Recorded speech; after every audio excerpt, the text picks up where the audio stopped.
Почитувани, добро дојдовте уште во едно издание на емисијата Пресврт, емисија која што се бави со општествени проблеми, случувањата во регионот, Европската унија, меѓутоа и светот, која оди секоја седмица на YouTube каналот на Слободен печат, а денеска имаме интересна тема и интересен соговорник со кој што ќе успееме во наредните 20 на минути можеби да продискутираме за некое истражување кое што го засега македонскиот граѓани, особено младата популација. Станува збор за растот на евроскептицизмот.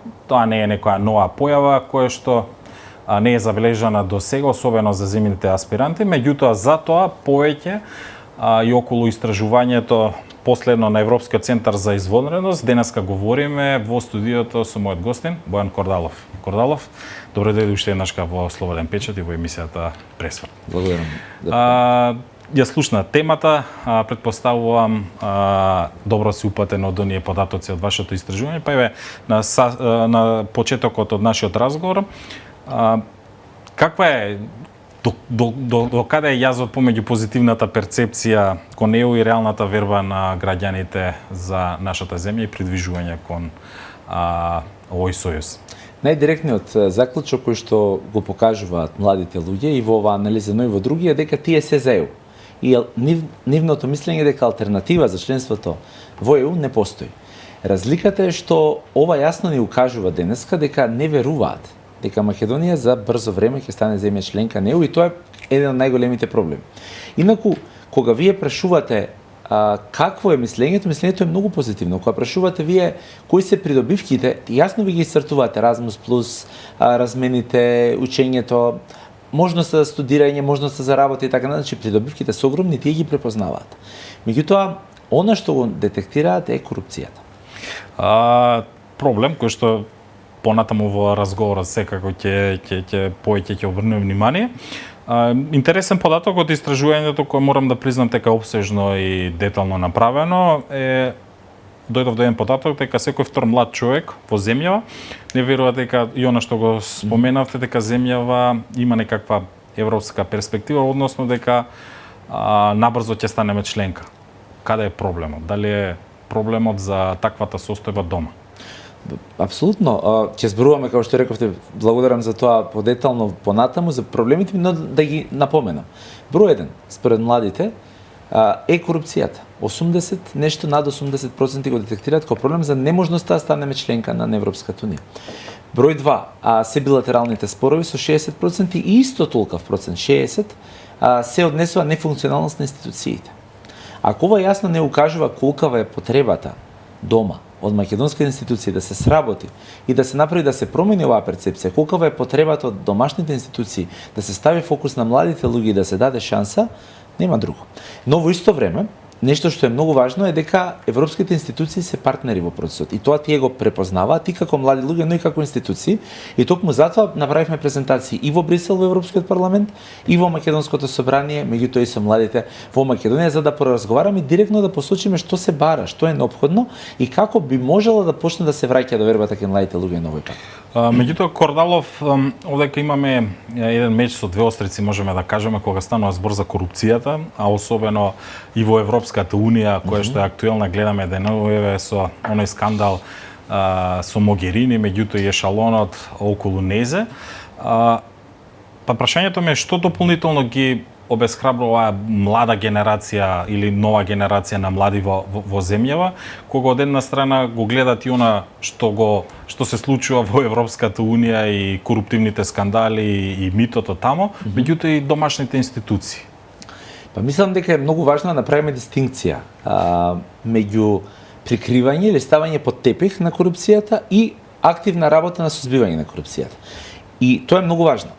Балканските земји долго време имаа, а и се уште во добар дел имаме, како земји, начин да, ако не го покажеме проблемот, значи не постои. Знаете, ве боли раката и се викате ќе помине и навистина 9 од 10 пати таа ќе помине. Меѓутоа, само го влошува проблемот ако не се побара стручна помош. Тоа е она што Балканот најчесто го прави. Мислам дека акциите кои што се превземаат дали во Европскиот парламент, дали во Колеџот на Европа, дали во други институции во ЕУ, или дали во Брисел, или во земјите членки, укажуваат дека постои борба против корупцијата и тоа е многу различно. Меѓутоа, Корнелов, дали мислите дека можеби од една страна и младите сватија дека премногу се жртва од наша страна за да се добие нешто што ајде да кажеме не е некаков голем напредок, со корупцијата, последниот случај со Могерини, дали мислите дека сите оние оттапки што треба и ги чиниме, младите сватија па станаа до негде ирелевантни по ова прашање? Јас јасно знам неколкумина луѓе кои што студираат на Колеџот на Европа, но тие понатаму ги имаат придобивките во ДЕУ, независно од случајот со Могерини како ќе биде и како ќе заврши.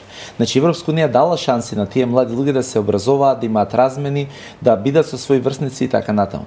Втора работа, Erasmus плюс размените, фондовите кои се даваат за work и travel и така натаму, тоа се реално за македонските студенти. И тоа го препознаваат студенти, млади луѓе и така натаму. Јас мислам дека постојат многу придобивки.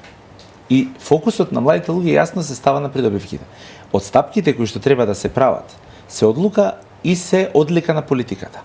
И јас многу јасно сакам да кажам, не постои политичарка било каде во свет која што не прави одстапка. Ајде да тргнеме со претседателот на САД. Ајде. Дали мислиме дека сонот на претседателот на САД е кога ќе се разбуди да се занимава со Израел-Палестина, со Украина, агресијата на Русија и така натаму? Не. Значи, секако дека има внатрешни прашања и проблеми, дали се поскапување на цени, дали е миграција, дали е се друго што една земја е мачи како САД, меѓутоа, претседателот на САД подметнува грб и овој сите претходни и работи на решавањето на споровите. Па потоа идат критиките, дали си со Русија, дали си против Русија, па дали овој претседател застана, и таа работа се трпи. Но ни еден момент не вика претседател на САД, ова мене ме обесхрабрува, јас нема да ги решавам споровите. Претседателката на Европската комисија, Урсула фон дер Лајен, трпеше многу критики како го реши спорот со САД за тарифите. Меѓутоа во ниеден момент не каже ова е многу страшно, јас сум нападната и сега принципите ми се грозни, јас нема да работам. Не, напротив, ги решава проблемите. Се може да одиме во Германија, може да одиме во Франција и така натаму. Значи, едноставно проблеми постоеле и ќе постојат и улога на политичарите да ги решаваат или да не ги решаваат. За тоа носат одговорност. Меѓутоа да сметаме дека народот треба да трпи колективни трауми или последици од тоа е навистина нефер од страна било која политичка гарнитура било каде. Околу политичарите и партиите, нели, како еден сегрегат во однос на тоа како ќе им се представи подобриот животот на подобриот живот на младите во земјата, ќе продискутираме веднаш по ова прашање. Меѓутоа, дали се изгуби онаа перцепција за кога станува збор синонимот евроинтеграција дека тоа не значи подобар живот? Апсолутно не, инаку не би биле толку високи бројките. Кои се конкретни? Не само кај младите, генерално. Како стојат бројките, да? Сите истражувања што ги гледаме, над 60, 70, 80, зависи по кои истражување на генерално ниво, поддршката за ЕУ е висока во Македонија. И таа обстојува независно од пречките или независно од предизвиците што Македонија треба да ги прави на патот. И таа е навистина висока. Проблемот е во тоа што многу често Европската унија се става во дневно политички контекст. Кога некој е на власт, кога е во опозиција и секоја партија тоа го прави. Ние сме гледале власти кои што буквално како штит за корупција и коруптивни дејанија ја ставале Европската унија или односите со САД. Ние сме гледале опозиции кои што буквално како штит за да добијат повеќе гласови ги ставале компромисите кои што одредени власти морале да ги прават. Меѓутоа фактите се следни. Кога во 2018 година се реши спорот со Грција, таа власт што го реши следните избори ги доби. Иако влади наназад има многу страв да преземат било какво решение во врска со тој деценијски спор. Фактите се понатаму следни, дека граѓаните очекуваат подобар живот и сваќаат дека реформите за ЕУ се единствениот пат за подобар живот. Бидејќи ова што не се случуваше до вчера со ѓубре, со депонии, денеска се уште со загадениот воздух, само вчера загадениот воздух беше повторно висок во ноќните часови, не е нешто што го гледаме во европските земји. Значи проблем со воздухот немаат во толкава мера европските земји. Имаме ние затоа што немаме гасификација, затоа што со децении не се работело. Се надам дека сега ќе се почне да се работи на обновување на тие мрежи, на работа во интерес на луѓето, не се почитувале правилата, ние воведовме камери пред неколку дена, тоа е топ тема како да сме вовеле вештачка интелигенција 3.0, а не нешто што е направено пред 10-15 години. Па замислите ние да ставиме метро, ќе мислиме дека вселенско летало сме измислиле. И тоа не е исмејување на луѓето. Тоа е проблем докаде властите не воделе грижа во минатото. Кога сме кај властите, имаат ли слух властите? Рековте, споменавте дека минатата недела го презентиравте вашиот извештај во собранието, па ми интересира мене, претпоставам и нашите гледачи, каков е слухот на властите за овие истражувања кои доаѓаат од невладиниот сектор, кои што можеби и директно се насочено, односно критикуваат нивната работа. Каков беше бенефитот и на партиите, меѓутоа и на институциите? Лично и како Европски центар за извонредност и претходно како институт. Кога и да сум работел заедно со тимот нешто, не можам да се пожелам на несоработка на било која власт или опозиција. Така? Но и стратегијата наша била секогаш да таргетираме тела кои што се надпартиски, каде што секој ќе биде вклучен, односно секој ќе има еднаква шанса. Втората работа која што како невладен сектор и тука, но и во на европско ниво се трудиме да направиме, е тоа да се фокусираме на решенијата. Сега знаете, има многу граѓански организации кои што овој пристап го нема. Кои се вашите предлози за да се намали евроскептицизмот и до партиите и до властите? Значи, број 1 да се покаже јасна борба против корупцијата, бидејќи младите тоа го бараат. Број 2 политичарите да работат на решавање на проблемите, а не да ги користат како алиби. Број 3 да ги вклучат младите на масата. Значи едноставно да покажат дека навистина има што да се прави и дека навистина и младите се дел од одлучувањето. Бидејќи вие не можете да кажете кај се младите денеска, а да вие секоја активност како власт, како опозиција, како организации, компанија правите, немате на масата млади луѓе кои што носат одлуки равноправно со вас. И тоа се препораќа и до европските институции и до националните институции. И многу повеќе, ова е едно од финалните, но има многу повеќе програми каде што ќе се стави фокусот на младите и финансирање на нивните активности. Јасно е дека повеќе од јасно е дека се нешто што треба да се случи во земја неопходен или потребен е амин од партиите. Кога станува збор партиите, знаеме дека имаат и младински ограници и подмладоци на истите, па ме интересира како партиите и нивните младински организации ги гледаат овие параметри на невладениот сектор. Дали со предупредување ги преземаат податоците, се прилагодуваат или едноставно извештај како извештај ќе помине? За жал, политичките партии без исклучок сакаат да влијаат врз бројките, извештаите и фактите. И тоа го прати подмладоците, тоа го прати партиите, и тоа е една, да речем, индиго варијанта на пресликување. И тоа е проблем. Заради тоа што знаете како имаше една анегдота на времето, се јавува функционерот во националната телевизија и вика: "Дај кажи Сончева дека ќе утре времето за да ја однесам сопругата на одмор." Меѓутоа вие да кажете дека ќе сончево времето, ако временската прогноза стручно, научно, подковано каже дека утре ќе има дожд, значи вие не можете да планирате излет. Во ваша штета е залажувањето. И многу често политичките партии подмладоци, не речам без источок, го прават тоа. Затоа и претходно споменав дека граѓанските организации исто така мора да го разберат овој податок и мора да разберат дека нудењето решение е единствениот начин вие да ги отворите сетилата кај политичарите и кај институциите. Критиката постои и треба да има, меѓутоа критиката е неспорна. Ние да се завртиме околу себе, критика и покрај нешто кога се решава критика има еден куп. Толку е заостанато со децени, што ви 2 децени да работите, ќе има многу за критика. Меѓутоа дојдено е време веќе од подамна да се зборува за решенијата. Не може невладиниот сектор да земи и да чисти, не може невладиниот сектор да апси за корупција или да процесуира. Меѓутоа може да притиска и може да нуди решенија. Може да нуди системско како тоа да се надмине, може да пишува, да анализира, да вклучува луѓе, да прави дебат. Властите се тие што мора да реализира. Сега, ако властите продолжат како и во минатото, да кажат ова не ми се допаѓа, бидејќи јас сум на власт и нема да го слушам, ако сум во опозиција ќе го користам за пресконференција и кажам еве колку власта не работи, еве доказ вакво истражување, ваков портал објави, ваква платформа објави, еве дека сте лоши, и потоа ќе дојдам на власт и кажам за истите тие што сум викал дека се репер, дека не чинат, имаме хипокризија, имаме проблем со реализирањето заради нас као граѓани. Интересен одговор и, ајде да кажеме, соочување, односно перцепција на што мислат партиите за ваквите извештаи, меѓутоа овој извештај беше презентиран и надвор, токму во кај европратениците, па логично следува прашањето кој е нивната перцепција, има ли стравување од нивната страна за пораст на евроскептицизмот на овој дел од регионот?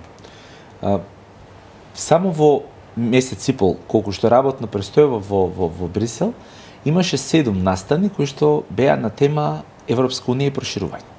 И тоа на највисоко ниво, Европска комисија, кај еврокомесарката Марта Кос, DGNS, во Европскиот парламент, во сите think tank организации. Навистина се беше презентиран извештајот и така натаму. Значи, постојано, се не е дека е тоа единствена тема во Брисел да се разбереме, и тоа е една од најважните теми во овој период е дефинитивно тоа и ќе биде. Поради агресијата во Украина, поради светските случувања, поради сваќањето дека економската независност на Европа е многу важна и тука поголем пазар повеќе, значи така натаму и така натаму. И е тема. И од тука нормално дека постои загриженост кај вистинските чинители, што е она кој што евроскептицизмот ќе го прави во оние земји кои што треба да се дел од дунијата. Ама никој нема да ни ја сработи работата. Кога велам да ни ја сработи работата, не велам само за спорот со Бугарија или она што се треба по пат политички да се реши, туку говорам и за реформите. Ѓубрето видовме дека никој нема да ни го исчисти. Апаратите во болниците стигаат од Европска унија и од САД како донација, ама не можат да лечат. Мора да се грижиме за нив, мора да набавуваме повеќе, мора да се одржуваме, мора да направиме ред. Не може да се зима пари и да не се знае дали се дале лекови и корупцијски скандали. Така што домашната задача мора на крајот не на крајот, мора во од да се направи, а Европска унија е партнер. Значи знаете како да имате некој кој што ви дава препораки од искуство, но во исто време ви дава пари е многу голема препорака. Многу голема и обврска, меѓутоа и придобивка. И придобивка. Уште само едно прашање на нашиот разговор за денеска. Кратка оцена е за напорите на властите во земја за сето она што го говоревме изминативе 20 на минута. Како го оценувате накратко? Сметам дека она што сега се гледа треба да даде и охрабрување и шанса. Меѓутоа многу пати сме виделе многу работи. Да, пројде година и пол, меѓутоа има уште многу да се види. Ако издржат властите со ова темпо, но во исто време и ако навистина ја вклучат и граѓанството, и опозицијата, и сите чинители во играта, и навистина видиме еден систем кој ќе одржлив, тогаш ќе може да зборуваме за разлика. Или наедноставно, ако продолжат да се фокусираат на дигитализација, на нешта кои што се неселективни кон корупцијата, ќе има напредок. Ако тоа зависи од волјата, сме виделе и обвинителства кои што биле за еден ден или една ноќ или за еден процес, сме виделе и херои кои што биле за една сезона, кои што денеска не се веќе. Не се веќе. Кордало, ти благодарам за изнесетите твои ставови во Слободен печат, за извештајот и се надевам дека со некои нови истражувања ќе се видиме наскоро. Благодарам за можноста, че сме апсолутно со задоволство. Почитувани, тоа беше комуникологот Бојан Кордалов од Европскиот центар за изворедност. Се надевам дека бевме интересни во оние изнесување на ставовите во последните истражувања на Центарот за изворедност, кои што беа презентирани податоците околу евроскептицизмот во земјава кога станува збор за младите. Ви благодарам за вниманието и се гледаме во следна прилика.